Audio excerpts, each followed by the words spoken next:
les élections, les politiciens de Côte d'Ivoire, vous avez fait fort, vous me faites peur. Vous me faites peur. Ok, merci Alpha Blondier. Bonsoir ou bonjour à tout le monde, selon où vous êtes, selon l'heure que vous avez.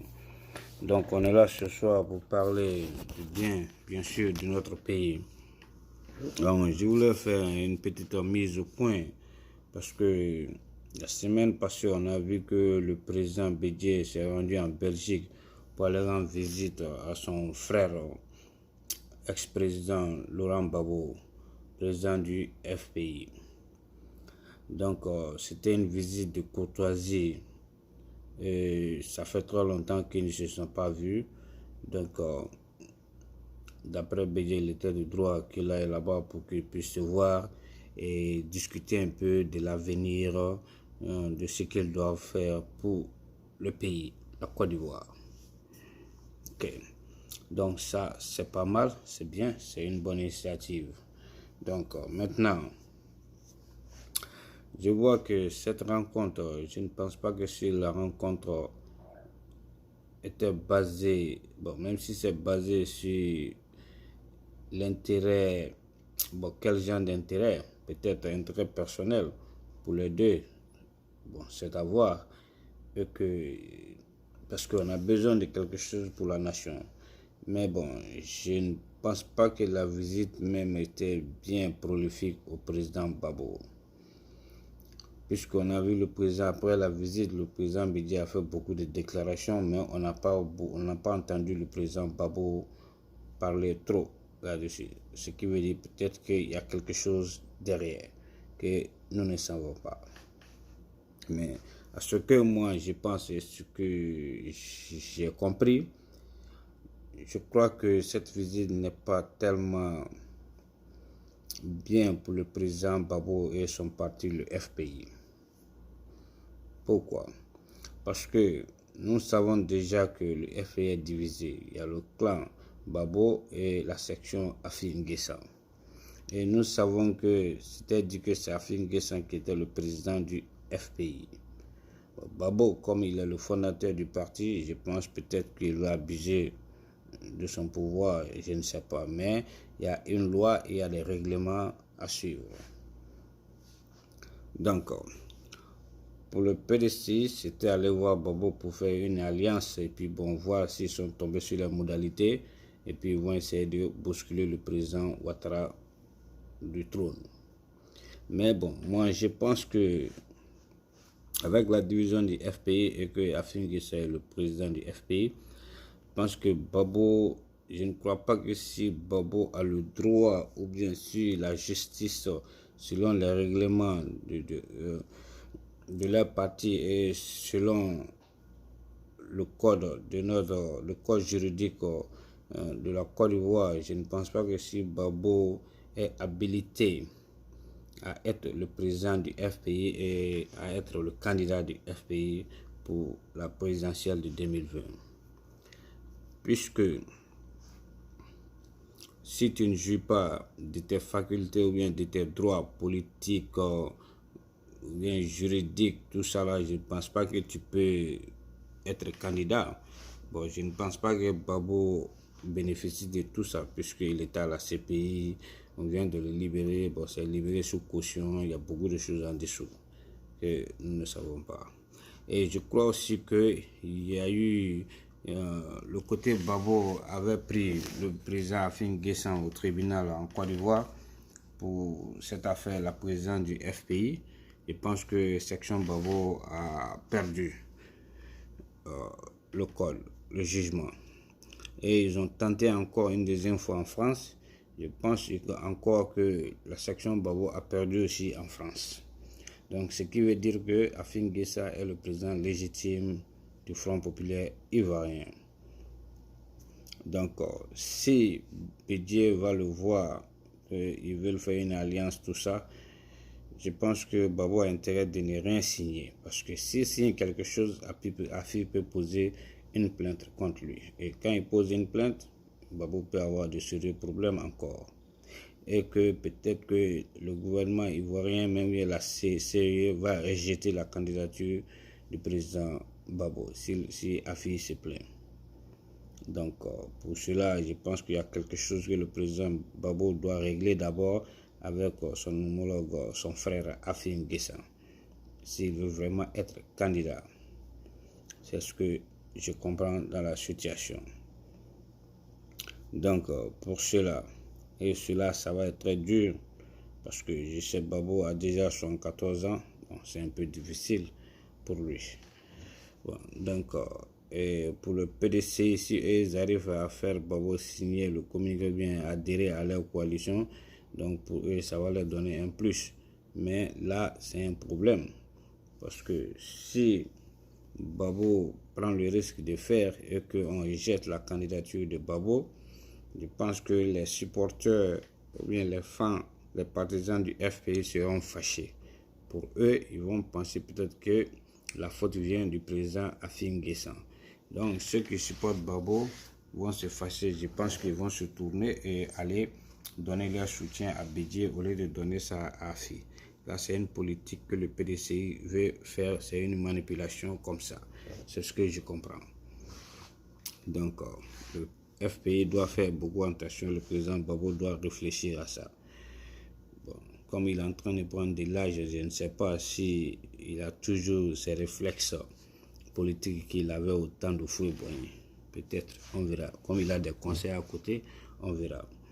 Donc, et que je vois si que le président Bédié et le président Babo, je pense les deux ont dit qu'ils sont en train de saluer la mémoire des victimes du poste électoral de 2011.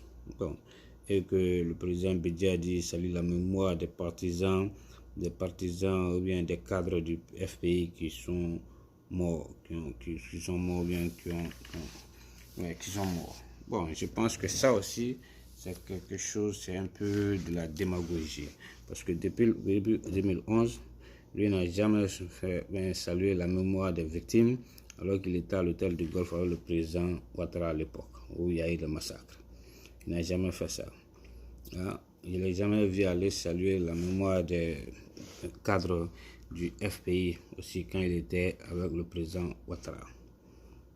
Maintenant, il veut le faire. Ça, c'est la politique de la démagogie que moi, je pense. Et qu'il dit qu'il est content de la libération du président Babo par la CPI. Ok, ça c'est bien puisque tous les Africains voulaient ça. On veut que nos leaders soient jugés en Afrique par nous-mêmes. Donc ça, c'est pas mal, c'est une bonne chose. Mais le problème qui m'a un peu troublé, il a salué la libération de Babo. Il n'a même pas dit un petit mot sur Blé Goudé qui était un homme fort du président Babo, qui a tout donné au président Babo, qui a donné même sa vie au président Babo dans la lutte. Et c'est comme on a oublié un peu Blé Goudé, je pense que peut-être qu'on a oublié Blé Goudé, mais c'est pas bon. Peut-être il y a de l'ingratitude quelque part aussi, je ne sais pas. Mais bon, vraiment, ils ont oublié Blé Goudé, ce qui n'est pas bon. Il était l'homme fort. Et vraiment, il mérite un peu de soutien aussi. Ça, vraiment, c'est grave. Ils doivent revoir ça. Okay? Bon, si les deux parlent de la paix en Côte d'Ivoire, ça c'est une belle chose parce que tout le monde veut la paix en Côte d'Ivoire, tout le monde veut la réconciliation. Voilà. Bon, ce n'est pas le fait d'aller s'asseoir en Belgique, parler de ça seulement, qui va faire qu'on va penser qu'il y a la réconciliation ou bien la paix. Non. Quand vous parlez de ça, il faut que ça soit concret, mettre à l'exécution. Mais comment? Parce qu'il faut avoir un plan. Il faut nous détailler qu'est-ce que vous allez faire pour que la réconciliation réussisse en Côte d'Ivoire, que la paix revienne en Côte d'Ivoire, que les fils du pays s'unissent, se regroupent. C'est ce que nous voulons. Mais comment? Parce qu'il faut nous donner des détails, il faut nous donner des plans ou bien des modalités. Comme ça, on peut comprendre. Voilà, c'est de ça qu'il s'agit. Ce n'est pas le fait de parler seulement. Et puis, bon, je pense que cette réconciliation, s'ils veulent la faire, ils doivent tous s'unir parler, dialoguer, parce que le président Bédié et le président Babo, les deux seulement ne peuvent pas faire la réconciliation. Il faut qu'ils ajoutent le président Ouattara et le premier ministre Soro Guillaume, que eux tous s'asseyent, ils discutent, ils font un dialogue, et puis mettent un plan ensemble et des procédures pour aller à la réconciliation. Parce que la réconciliation est très très nécessaire, puisque si on arrive à faire la réconciliation, on aura la paix. Si on a la paix, donc on peut avoir le développement. Parce que la paix, elle est indispensable à tout développement. Ça, c'est clair. Et même le président Houphouët-Boigny l'avait dit il y a longtemps. Et c'est vrai aussi. Le Dieu a toujours raison. Donc, sur ce, je pense que ça, c'est une bonne initiative s'ils arrivent à faire ça. Et je voulais savoir, parce que l'intérêt, Babo veut être candidat. Pourquoi? Quel est l'intérêt? Parce que Babo était déjà président, il a tout fait. Donc, je ne sais pas pourquoi il veut se battre avec Afi pour un poste du président du parti. Je ne vois pas l'intérêt. Je pense que maintenant, il est temps qu'il laisse la place à Afi pour diriger le parti. Parce que lui, il est le plus jeune, il est plus dynamique, il a de bonnes idées aussi. Je pense qu'il peut faire quelque chose mieux pour le FPI. Mais je ne vois pas pourquoi le président Babé toujours tente d'être le président de cette partie et s'imposer. Ça, je ne comprends pas. Donc, on doit voir. Parce que si le FPI et le PDC, ils veulent se joindre, s'associer, faire une alliance avec le côté Soro aussi, bon, c'est pas mal, mais est-ce que ils pensent qu'en faisant cette alliance, qu'ils pourront battre le RHDP du président Ouattara? Bon, c'est à voir.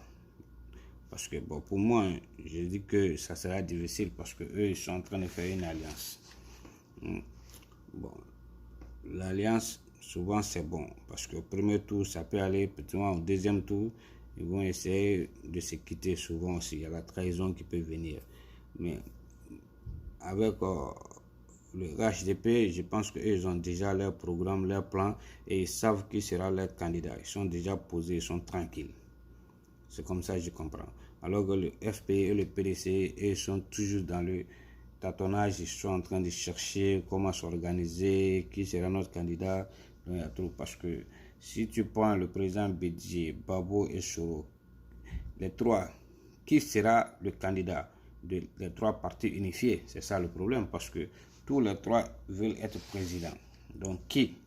Donc c'est à voir aussi, on le verra, l'avenir nous le dira.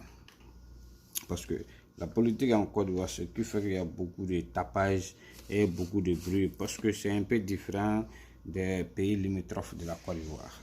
Par exemple, au Mali, au Sénégal, ou bien au Ghana, Libéria, des trucs comme ça. Bon, il faut regarder, les partis uniques ont tendance à disparaître.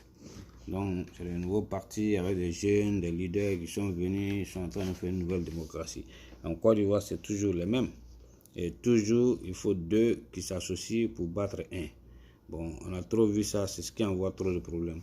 Moi-même, pour moi, je pense que si le président Bédié, Babo et le président Ouattara quittent la scène politique ivoirienne, je pense que ça sera mieux. Parce que leur parti doit envoyer des nouveaux jeunes maintenant et que le peuple n'est pas habitué trop à ces jeunes de nouveaux visages. Et puis, de nouveaux visages comme ça. Et puis, bon, on va essayer de voir ça comme ça. On va éviter ces problèmes de tribalisme, d'ivoirité, tout ça là. Parce qu'il faut un nouveau visage. Je pense que c'est mieux que ces trois mêmes disparaissent de la politique en Côte d'Ivoire. C'est comme ça, je pense. Donc, mais bon, leur alliance PDC, FPI, sur leur alliance, je ne pense pas que ça peut effrayer le RHDP. Je pense que le RHDP est solide, ils sont tranquilles, ils sont posés, ils savent ce qu'ils font, ils ont déjà leur route. Leur feuille de route, ils connaissent. Donc, je ne pense pas qu'ils ont peur pour ça. Et que si ils disent qu'ils veulent la réconciliation, je pense qu'à un moment, ils ont dénigré l'autre partie du FI, le côté AFI, tout ça là aussi, pour ça qu'ils se rapprochent du président Ouattara, c'est pourquoi ils disent qu'ils ne l'aiment pas encore. Bon, maintenant, eux-mêmes, ils sont en train de se rapprocher du président, ils veulent la réconciliation. Bon, on verra. C'est à voir. Bon. parce que le président Bidé avait parlé d'atteinte aux acquis démocratiques et à l'état de droit en Côte d'Ivoire, et puis bon, on ne respecte pas la démocratie est en train de reculer, tout ça là, ils ont parlé de ça. Bon, je ne sais pas si acquis aux atteintes aux acquis démocratiques et à l'état de droit, mais je pense que le président Bidé était là avec le président Ouattara à l'hôtel du Golfe. Donc, et puis ça aurait été là-bas s'ils ont participé à ce gouvernement. Donc, si ça c'est vrai, peut-être eux aussi sont coupables parce qu'ils étaient là dans le même gouvernement. Donc, pourquoi c'est aujourd'hui il veut parler de ça? Il y a un problème alors. Donc, parce que j'avais vu aussi, il parlait de la justice, que le gouvernement est en train de s'ingérer dans les affaires des partis politiques, tout ça. Encore une fois que c'est pas bien. Mais lui, président Bidé, lui, il a oublié parce que quand lui, il était en conflit avec KKB, je pense que c'est le même gouvernement là qui a tranché entre la même justice. Et en ce moment, lui, il était proche du président Ouattara. On a tranché lui en sa faveur. Ce jour-là, il n'a pas parlé d'ingérence du pouvoir. Maintenant, pendant qu'il n'est plus avec le président Ouattara, il parle d'ingérence du pouvoir. Ça, c'est de la démagogie et de l'hypocrisie que moi, je dénonce de la part du président Bidé. Je pense que vraiment, on a intérêt à se donner la main et à réfléchir, le peuple ivoirien, parce que si on ne réfléchit pas bien, ces gens-là vont nous entraîner encore dans une autre guerre. Et c'est ce que nous ne voulons pas. Okay? Donc, qu'on se donne la main, on s'asseye, on réfléchit ce que les politiciens la disent, parce qu'on ne veut plus un autre bain de sang. Et je vois qu'il parle, dit le président Ouattara n'est pas en train de faciliter la démocratie, qu'il y a beaucoup de prisonniers, il y a beaucoup de probabos, de trucs, on les poursuit, ils sont à l'exil, des trucs comme ça, on ne les fait pas venir. Bon, comme ils sont à l'exil, moi je sais qu'il a fait un effort parce qu'il a libéré Soro, il a libéré Simon Babo, il a libéré Afin Guessan, il a libéré d'autres. Donc maintenant, il est en train de faire un effort. Mais lui, Bidé, je pense que cette affaire d'exil a commencé lui aussi quand il était au pouvoir, parce que je me rappelle, le président Ouattara était en exil. Il était en France et puis il y avait un mandat international contre lui. Et le président Babo était au Gabon chez Omar Bongo à l'époque aussi. Donc ça, c'était au temps de Bidé. Mais lui, il a oublié ça aujourd'hui. Parce que souvent, il ne faut pas oublier, il a la mémoire courte. Ce que tu as fait aux autres. Aujourd'hui, il ne faut pas dire que ils sont en train de faire ça, que c'est pas bon. On doit trouver une solution maintenant pour que la démocratie et la paix reviennent encore, et voir comment le pays doit marcher. Donc je pense qu'ils doivent se donner la main, ces politiciens, pour trouver une solution. Et puis maintenant, pour dénouer la crise, pour qu'on puisse avoir la paix en Côte d'Ivoire. C'est ce que moi je pense, parce que ce n'est pas la peine de se dénigrer, de faire des discours pour semer la pagaille dans le pays. C'est ça, nous, on ne veut pas. Donc ça, c'est un jeu politique, cette rencontre, c'est un jeu politique du PDCI qui veut mariner, qui veut jouer avec le PDCI, mettre le PDCI dans la farine, mélanger le PDCI mélanger le FPI dans la farine. Le fariné, c'est ce qu'ils veulent faire, le PDCI. Ils veulent, parce que comme le président Ouattara s'est joint au PDCI pour monter au pouvoir, et maintenant le PDCI veut s'accrocher au FPI pour grimper aussi pour aller au pouvoir, c'est ça. Donc il faut que le PDCI fasse vraiment attention et réfléchisse, voir de quel pied ils doivent danser, parce que cette coalition-là, moi je ne pense pas que c'est à leur intérêt, ça ne va pas les arranger. Donc maintenant où le pays est, pour qu'on puisse avoir la paix et le développement, la tranquillité, je pense que le peuple ivoirien doit s'asseoir et méditer, penser. Et maintenant, essayer de renouveler notre politique, amener du sang nouveau, de la jeunesse, de la fraîcheur. Et maintenant, on doit étudier, on doit regarder. Il ne faut pas qu'on vote quelqu'un que parce qu'on aime la personne, ou bien parce qu'on est de la même ethnie, ou bien de la même religion. C'est ça qui est dangereux. Le peuple ivoirien doit voter quelqu'un qui est capable de faire quelque chose pour le pays, pour envoyer le développement, l'économie, non, la paix, voilà, pour que la locomotive, pour que la Côte d'Ivoire redevienne la locomotive de l'Afrique de l'Ouest. Donc c'est un homme comme ça que la Côte d'Ivoire a besoin. Donc le peuple doit penser, réfléchir, voter pour ce genre de personnes. Non, non, non pour les gens parce qu'ils sont de la même culture, bien de la même ethnie, bien de la même région. Non. Il faut voter quelqu'un qui peut faire quelque chose, qui peut apporter le meilleur pour le pays, pour la population, pour nos enfants, nos petits-enfants. C'est de ça qu'il s'agit. On ne vote pas quelqu'un parce qu'on aime la personne ou bien la même ethnie, la religion, non. Il faut voter quelqu'un qui vient pour travailler pour le pays, pour la nation. C'est ce qu'on veut. Donc je pense qu'il est temps que le peuple ivoirien réfléchisse à cela. Et c'est ça qui est plus important maintenant. Qu'on oublie ces affaires de tribalisme, d'ivarité, des trucs, on oublie ça, qu'on pense au développement du pays et à l'avenir du pays. C'est ce que l'Ivoirien doit penser maintenant. Donc, c'est ce que moi, je pense et c'est ce que je voulais. Et ça, c'est mon idée. Donc, si on a pu faire ça, je pense qu'on sera tous tranquilles. Et en 2020, on aura une élection paisible, tranquille et vraiment apaisée. You know? Donc, moi, j'ai pris tout le monde. Et je prie Dieu que la paix règne en Côte d'Ivoire.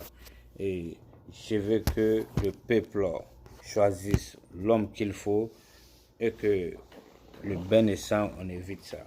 Donc, je dis sur ce. Donc, je vais dire maintenant que on va se quitter sur ce et que tout le monde réfléchisse et qu'on choisisse, on choisisse, tout le monde réfléchisse et on ait la bonne solution, la bonne réponse pour la situation, pour qu'on puisse aller aux élections sans bain de sang, sans trouble, et que le meilleur gagne, et que la population choisisse l'homme qu'il faut, et l'homme de la situation. C'est de ça qu'il s'agit. Donc il faut choisir quelqu'un qui peut apporter quelque chose au pays. Et de ne pas choisir quelqu'un parce qu'on est de la même ethnie, bien de la même culture, ou bien on parle la même langue. Non. Il faut choisir quelqu'un qui est capable de faire quelque chose pour le pays. C'est de ça qu'il s'agit. Et je lance un appel à toutes les femmes ivoiriennes, les mamans ivoiriennes. Je vous lance un appel de ne pas laisser vos enfants sortir, aller faire de la grève au marché, des trucs. Parce que ces marches vont entraîner de la violence. Quand ils sortent pour marcher, il y a des bandits, bien des gens qui vont s'infiltrer, essayer de voler ou bien faire des casses. Et on va commencer à tirer sur eux. Ça sera un désordre encore. Et on ne veut plus de massacres. Donc je demande à toutes les femmes de parler à leurs enfants, de maîtriser leurs enfants pour ne pas qu'ils sortent pour aller faire des marches et qu'on tombe encore dans une autre crise ou bien dans un bain de sang. Donc c'était un message comme ça que je voulais lancer aux femmes et aux mamans ivoiriennes. Ok? Donc sur ce, c'était Cédine de Fila. Je pense qu'on va se reprendre pour notre vidéo encore. Donc j'espère que vous allez aimer mes commentaires et que vous allez vous abonner à ma chaîne et que vous allez m'aider à me corriger, à être plus grand et à être plus compétitif et plus intéressant et pouvoir vous donner de bons sujets et un bon débat pour qu'on puisse échanger. Parce que j'ai besoin d'aide, j'ai besoin de m'améliorer, j'ai besoin de plus. On apprend chaque jour et vous pouvez m'aider à apprendre encore. Donc sur ce, on va se quitter. Donc on se reprend plus tard. J'aime tout le monde. Merci bien. Merci d'avoir m'écouté aussi et me suivre. Si vous avez des commentaires, vous pouvez le faire aussi. Donc vive la Côte d'Ivoire, vive la démocratie, vive la République et vive la réconciliation, la paix en Côte d'Ivoire. Que Dieu veille sur la Côte d'Ivoire, que Dieu protège la Côte d'Ivoire. Ok, bonjour et bonne soirée à tout le monde. On se reprend à plus tard.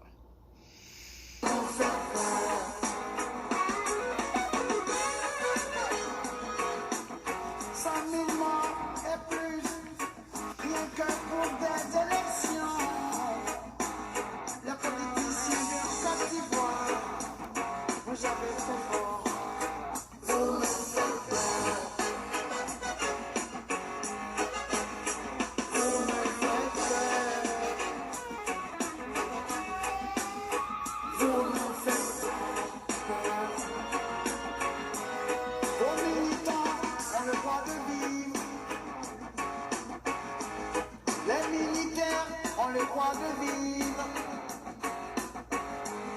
Les civils veulent vivre, les enfants aussi. Tout le monde veut vivre. Ok. Merci Alpha Blondy et merci à tout le monde. Je salue tout le monde. On se reprend une autre fois. Merci. Que Dieu veille sur nous. Que Dieu protège la Côte d'Ivoire. Vive la Côte d'Ivoire. Vive la paix. Vive la démocratie. Vive la République. Merci bien. Je salue tout le monde. On se reprend plus tard une autre fois. Merci. C'était Cédine Defila. Ok, à plus tard.